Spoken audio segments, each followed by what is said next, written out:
Greetings, YouTube shave fans, super curve honing fans, type 2 diabetes rescued by keto fans, and carnivore eating fans, the proper human diet. It is Bill here. It is May 11th, 2025, Sunday. I'm going to do a shave, and for my brush, I'm using the Sterling. I did a little bit different prep today. My friend Mike sent me an oil that he makes with I think he said safflower oil and some jojoba oil and a little castor oil to thicken it up. And I put that on. I tried it initially. I put a little bit on my hand, and I kind of liked it because it seemed to go into the skin, which was what I wanted. I understand that oils are more for skin conditioning, and the soap and other things are more to cleanse the hair and help it so it can take on a little bit of a moisture and that sort of thing. Okay, so then I did a little bit different pre-shave. I used my normal Proraso, the rich man's pre-shave, and then I used this other stuff.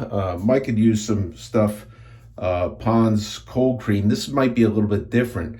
And I used this the other day, and the interesting, I didn't notice much difference in the shave, but what I did notice was it seemed like after the shave, okay, my skin felt a lot more softer, so that could be a conditioning type thing. Now, what I kind of don't like is this, I put that Pond's on this side, and that feels a little oily, and this side feels like it's not oily, okay? So what I'm going to do is I'm going to do the lather up, and then put the hot towel right on the lather, okay? Like I suppose you're supposed to with barber shops, or some of them do anyhow. Hot lather in the Scuttle, inspired by Gary Shave, Straight Edger Ninja, Steve Woodhead Pottery. There's been a couple of comments, and there was some discussion on a live the other day about scuttles and hot lathers, and how they have too much heat. Yes, it does have a tendency to break down the lather. And I'm using my steam towel, where I kind of just take the towel and dunk it in the inexpensive big pitcher thing here. And this is pretty hot. I'm not gonna touch this just yet. I'm gonna let this kind of steam off a little bit. This is actually dripping wet, so it's probably a little bit different than you would get at a barber shop, where you get a steam towel rather than a boiled towel. But yes, there is some reduction. I think the term break down the lather might be somewhat misleading, at least I think so, in that does the lather break down that it does not do its job? For me, I don't find that, okay? I do find out that the tendency to have this puffed up whipped cream looking lather is less, okay? So, but I don't notice any loss of performance in the soap. Now, that's maybe a little bit on a glycerin type soap, okay? But I don't really seem to notice it on tallow soaps, which I like mostly, and I'm making a mess of my shirt again. Gary says I should get a bib.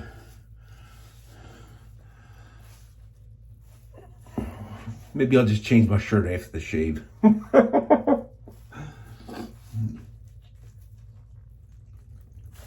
So this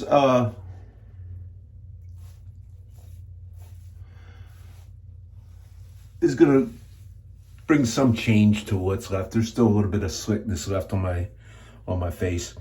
I didn't want, one of the things that reason that Mike told me he stopped using Pond's cold cream, the one that he has, I don't know if it's that one right there, was because he found that it seemed like it gunked up his brush. So the lather, you can see there's some tendency for a little bit more of the larger bubbles rather than a smooth The smaller bubbles don't seem to hold up quite as much. Now, once you take this and put this on your face, there's a cooling. And if you're looking for that thick type of lather right there, you can get that.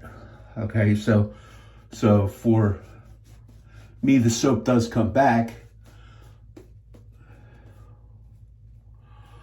but it's the application of the warm lather that I like. The soap for today is one of the earliest sterling soaps I got, Executive Man. This is old. It doesn't have much of the Executive Man scent left in it because it's that old. And to tell you how old it is, here's the matching aftershave, and how long has it been since you've seen Sterling use these brown bottles like that? Some years. But it is reputed to be, I don't know if it still is, but I do remember Rod Levin one time saying that out of the popularity of the different scents, Executive Man is tops, and it's not even close. Okay, and that was quite some years ago that he said that, and Executive Man is an homage to the most popular men's cologne, Creed Aventus. Okay, so it's one that I don't really necessarily gravitate towards. That's why it's kind of still around here. But it's what I'm using today. And the razor for today is the Shavette. The Shavette. Okay, this is the Essence by Titleist. Okay. I was one of the first ones. This was probably the sixth one that was ordered once they went on sale. I really, really wanted this because it's cool. Okay. It is an Artist Club style. It also takes injector type blades. It also will take a double-edged blade, and it has a very, very thin profile, so you can get really, really low on the angle. I do believe that the blade I have in there is a Feather Professional Super, which I found to be a very, very high performance blade. I don't know how many shaves are on. I don't think it's too many, because I think normally I don't use this that much. I'm using mostly my straights. And I'm guessing that this a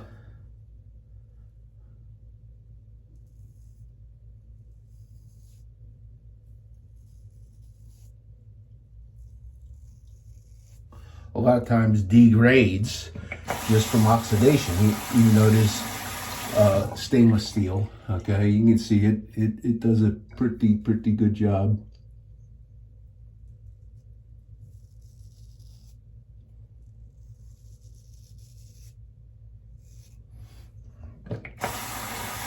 And it does have the ability to go on a low angle. Now they're sold out of these right now. The story I got was there was only going to be 333 made.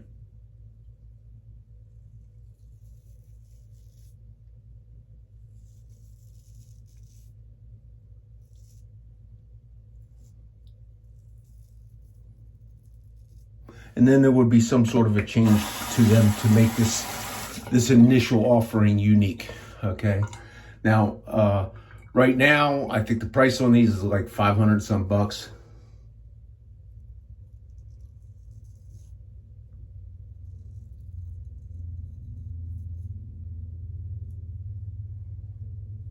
I didn't pay that since I was in communication with Manuel from Essence, or Titleist. Essence is the name of the razor. Titleist also makes a very high-end double-edged razor. It's like $1,000. He numbers those.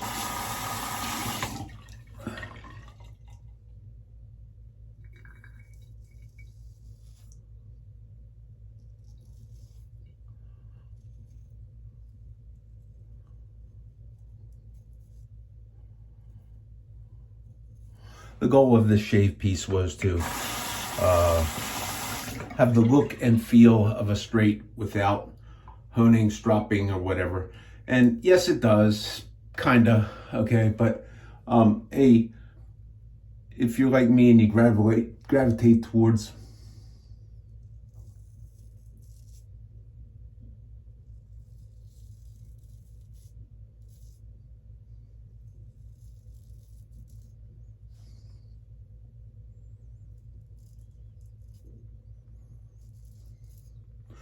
the more thinly ground straight razors, there's, you could say there's something missing here. There's not a feel, there's not a sensation, there's not the noise that you get.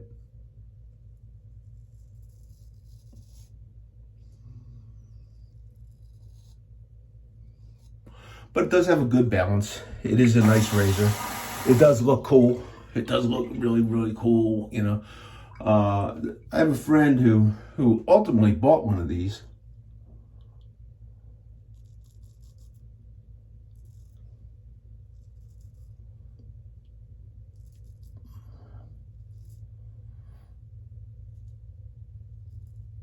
He initially balked at it because of the cost. At that time, it was like 300 and some bucks. Now, since I signed up and purchased mine early, I got mine for a 30% discount. Okay, 333, he made, you know, 30% discount. The guy had a number, some sort of a thing with the number 3.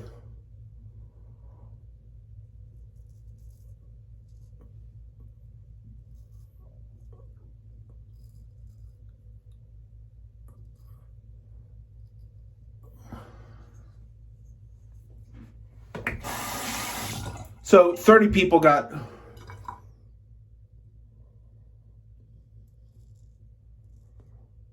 a 30% discount. I was one of them, so I got like, I paid like 200 bucks for this.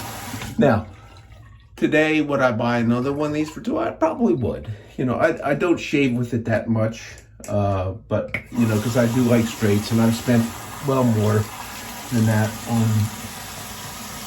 a few of my straights.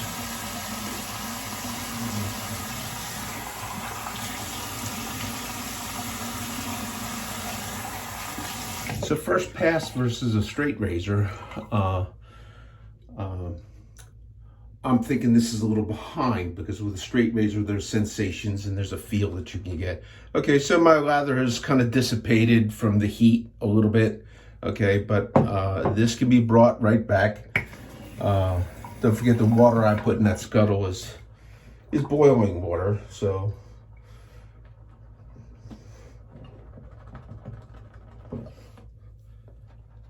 I can easily enough bring this lather back, dump a little bit of water in there, and with a good soap, especially a tallow-based soap of any type, most any type, it seems to come right back.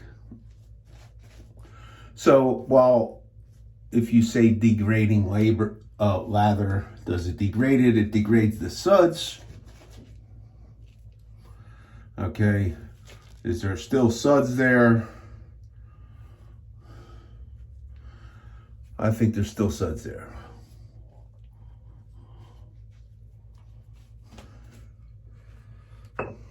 There's probably even more.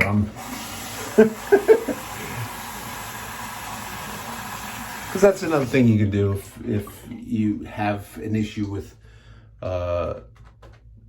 you feel your lather is degrading. Just use more soap. And I do need a bid, but I am making a mess. So I don't think that first pass, even though this is very, very sharp, I'm very, very light on my touch with this, trying to stay on a very, very low angle and watch my technique.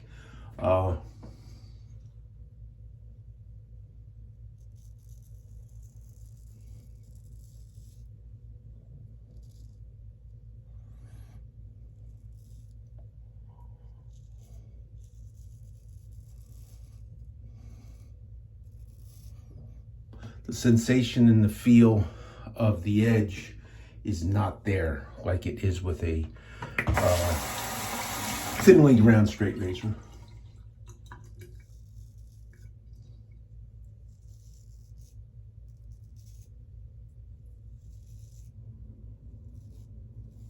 Now usually when my shave is over, I usually try to target the same result regardless of what tool I use.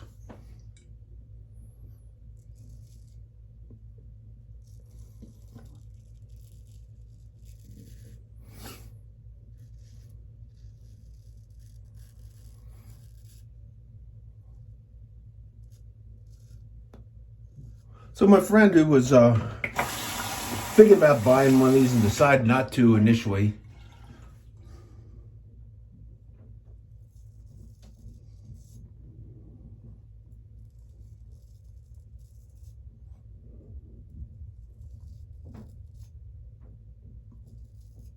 he asked me once, what is the difference? He has the top end Feather DX with the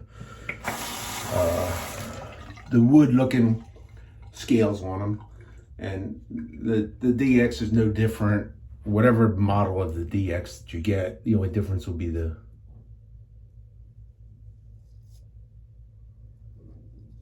whether it's the Kamasori style or the difference in the scales. I have the less expensive plastic scales, even though the wood looking thing is plastic.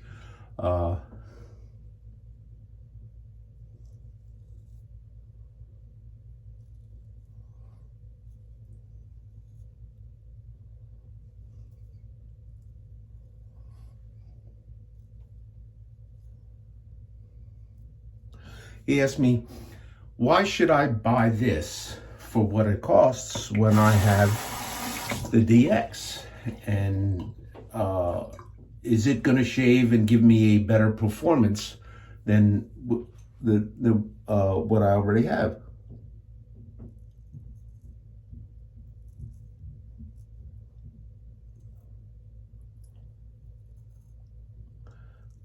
Now, just like a lot of us straight razor guys, we take our straight razors, we take our nicest stuff, and we show it. And we would like to think that our nicest, most expensive stuff shaves better, but that's not always the case.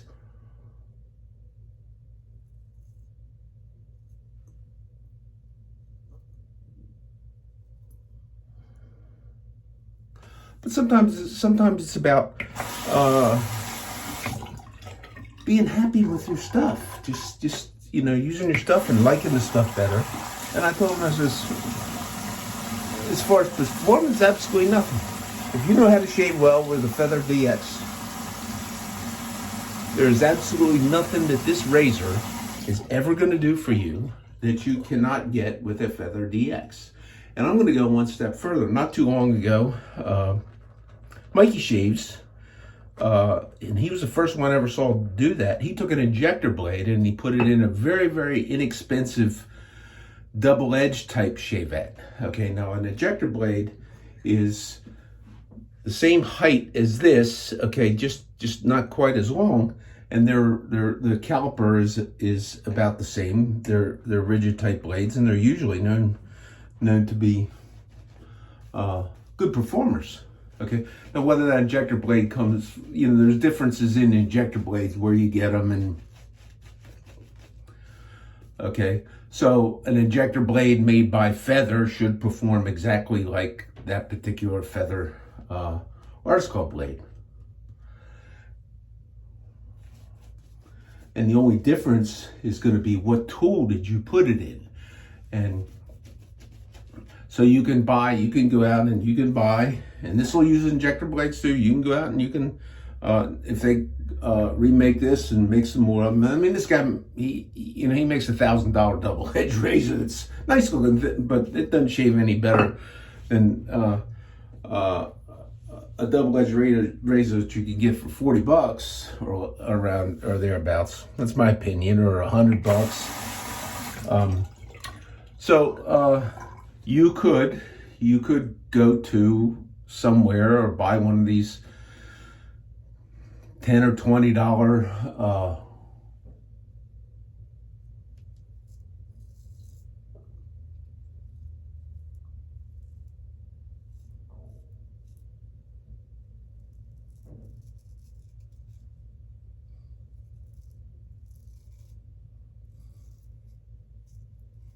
double-edged Shavettes, and if your technique is good and you know how to shave on lowest angle, lightest touch, you can get every bit as good a shave as this one can, and you save yourself $500. Now this is Artist Club, so this is a little longer, so it covers a little bit more territory on a given stroke.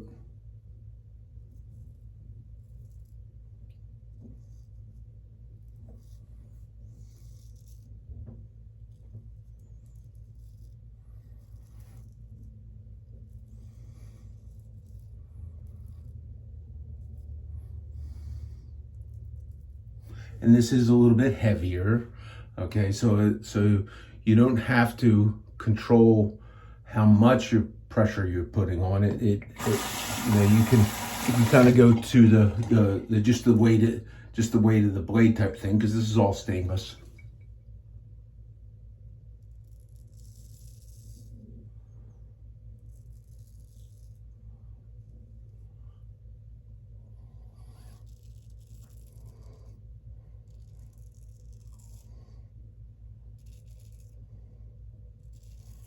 And it is my opinion, okay, that one of these can cut you pretty quick, okay. I think these are some of the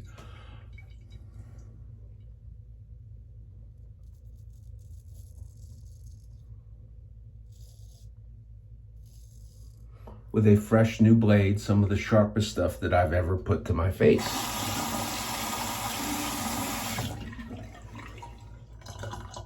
And that's because I've kind of learned it, you know, you start at a low angle and you tip until you feel the edge.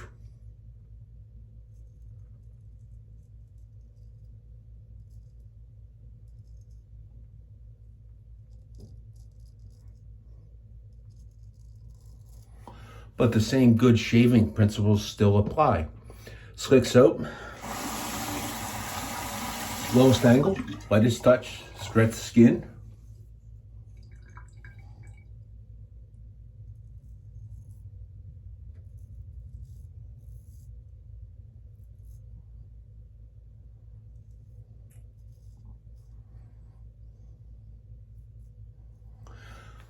And if you go on YouTube, yeah, you look like, you know, look at that. Look at this. Ooh, that's really, you know, bad, you know. Nah, it's no different than taking a $10, $20 Shavette made for double-edged razors.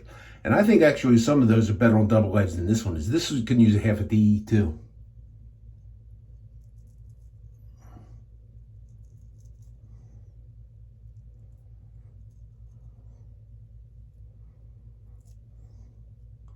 I've done it, but I don't like it, and I'll tell you why, because the D's have a little bit more flexibility to them, and it protrudes a little bit more out from the tool holder on this piece than I like.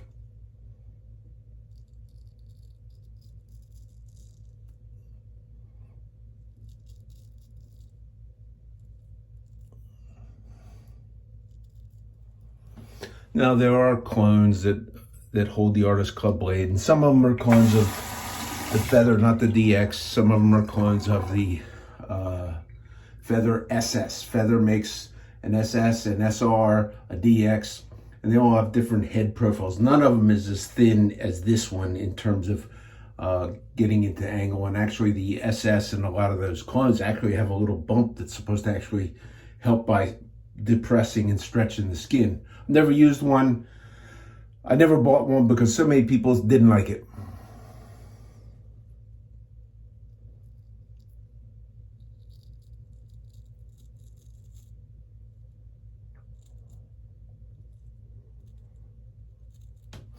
And then I started getting into straight razors and buying rocks and super curving and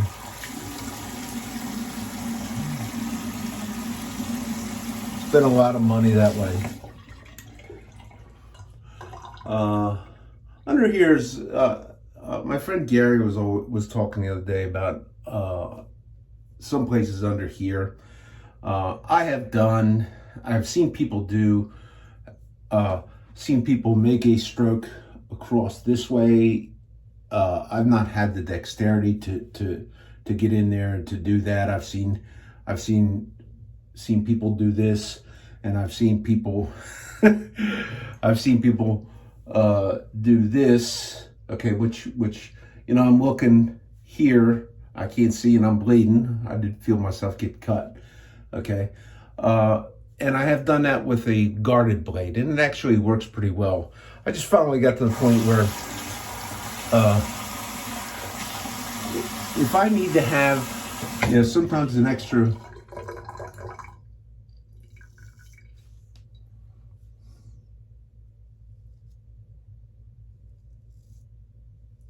for me, an extra pass with the residual of the soap.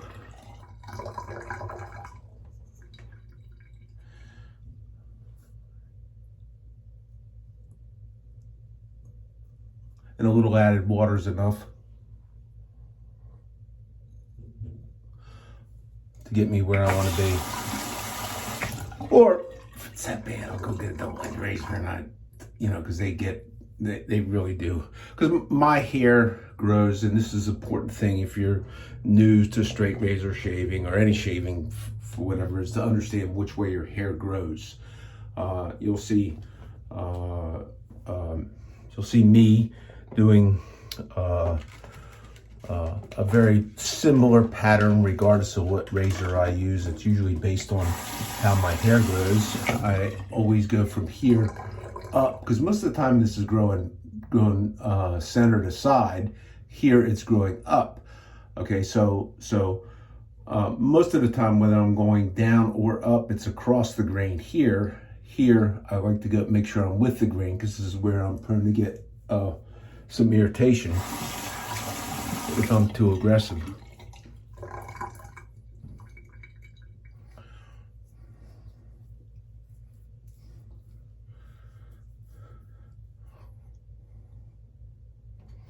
Yeah.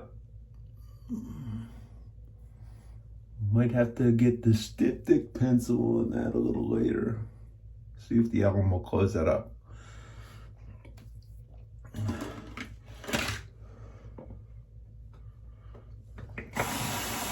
So that's pretty much the shave. If I can remember, next time I do a shave, I'll be able to come back and see if there was a difference between the Proraso. Maybe the Pond's is a little bit more skin conditioning, feeling that. It's kind of hard to tell the last time, which really that could be a game changer for me. If my skin feels so much better, this does maybe feel a little softer, a little bit more pliant.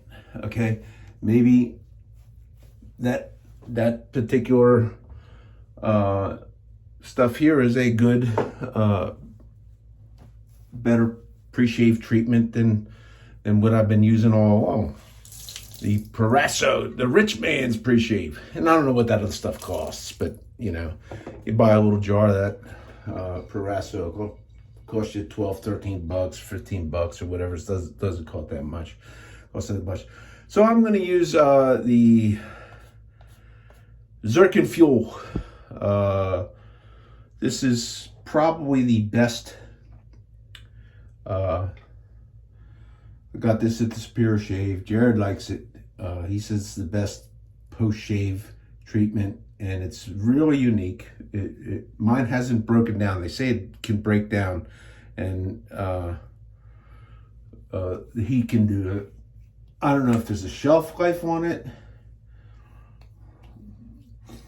It doesn't have a whole lot of fragrance to it.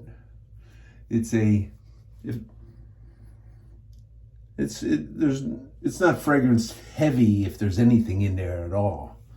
Okay, it's not an unpleasant smell, but it is a very, very pleasant feel.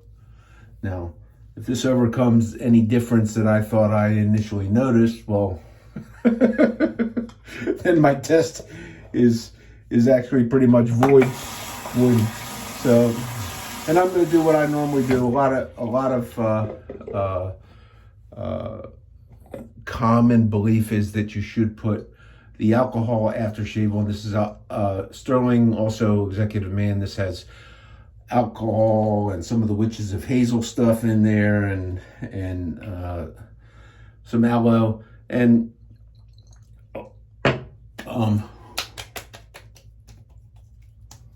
I think one time even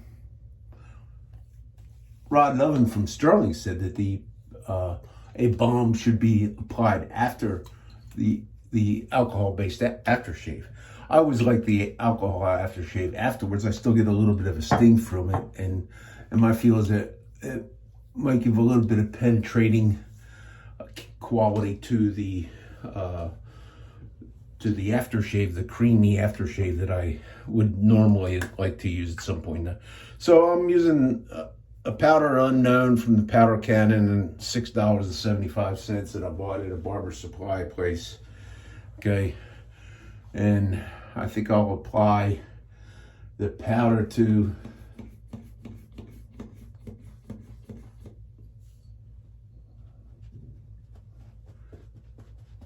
the washcloth.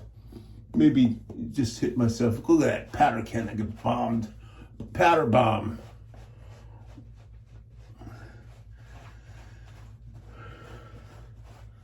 So there you have it. The super duper fancy Shavette shave. High dollar Shavette shave. It's possible that had I started using Shavettes before I took on straight razors and before I started playing on honing, I possibly would have never done it. And just because you can spend a fortune in, it's fun. You can spend a fortune. I never would have found or coined the term super curve honing or found that style had I not done it, okay? But I would have saved a lot of money.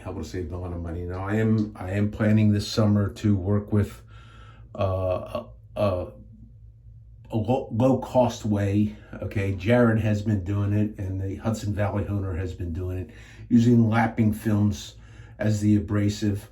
I'm gonna try and do things just a little bit different, put a little bit of a twist on things, and see what kind of results I get out of that. I'll probably make some videos on that, because not everybody is going to go out and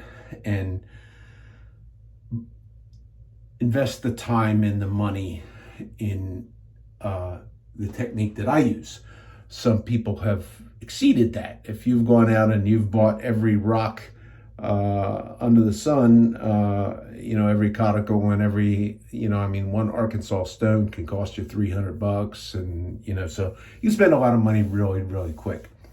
So, but thanks for joining me. I hope everybody has a good week. Oh, I needed to say this. I need to say this. My wife took my daughter's car in. I live in the state of Pennsylvania, and we have an annual safety and an annual emissions inspection. And this is an older car, and we took it in there, and there was a check engine light on. I did not know about the check engine light. And the guy comes out and he says, well, you got a check engine light, and we need to do a diagnostic on that, and that's $200. So you have a check engine light. The state says you have to have an inspection, but this guy says, give me $200 and then I'll tell you what's wrong with your car. Well, somehow or another, the codes came up. They probably came up because all you got to do is plug in a scanner, an OBD scanner, and it gives you a code, and you can look in, you can find them online, what the codes mean. Okay, so I suspected before I even found, and the guy actually said what the codes were, I suspected because I had replaced them before. There's a couple of what they call variable valve timing solenoids that are in this car, and they go bad.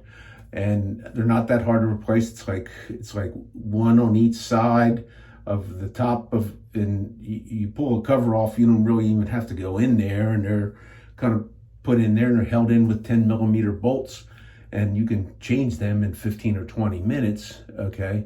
And it's gonna take me a little bit longer this guy time because that's got old plastic electrical plugs on there. I gotta make sure I don't break them.